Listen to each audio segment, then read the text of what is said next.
I use what I'd call the dipstick approach in my approach to money. In other words, every now and then I go online and I see what the balances are in my two accounts. I keep one account as a current account and one account as what I think of as a savings account. I pay money out of my regular income into the savings account and I just check where I am in each month. I know what date my pensions go into my bank statement, and I know what standing orders or direct debits I've got. I forensically check my credit card statements, which I'm delighted about because I've found companies in the last month or so have double charged me for things. I look at money in a great deal more careful a way now than I ever did when I was working. And I guess now I've got the time to look at it more carefully. And dare I say it, there's a need to look at it more carefully now. But that's the way the cookie crumbles and I have to do that.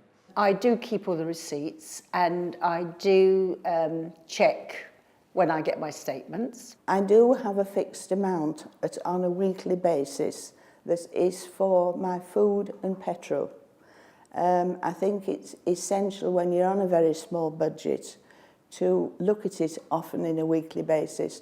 Small amounts need very careful planning, and it's only if you take care of the small amounts that you then find you've got some larger ones that you can do something with. If you need to think about it and you have a pot of money for a specific purpose, you can see instantly what you're spending, how much you have left, and how you're going to manage to the end of the week. And that, for me, works. I'm fortunate that I've got friends and colleagues, ex-colleagues who've retired, who were prepared to be open with me and say how they manage and how they supplement their income, how they budget, and that is real life experience and real life examples that give you a great deal of reassurance and confidence that, yeah, things will be okay, because it is a leap into the unknown, retirement. I do listen to Martin Lewis on the television. I don't understand everything he says, I must confess, because he's so quick. But I do listen to him and make a few notes. And I do listen to friends and try and read bits in the paper that give you hints. I used to read the papers. I used to look at, the red button, there's information there on the TV.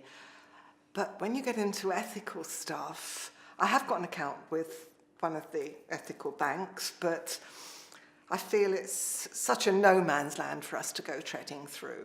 And I have looked at Age UK sites where they always get advice from your friends and your financial advisor, and you think, well, most of my friends are as daft as I am. I haven't had any official and formal advice at all on how to manage money on retirement. In approaching retirement, I knew that I would need to seek advice from someone, and of course the government's pension helpline is a very useful website to look at, but it doesn't cater for different people's particular circumstances and the funds that you might have in your professional pension or a private pension.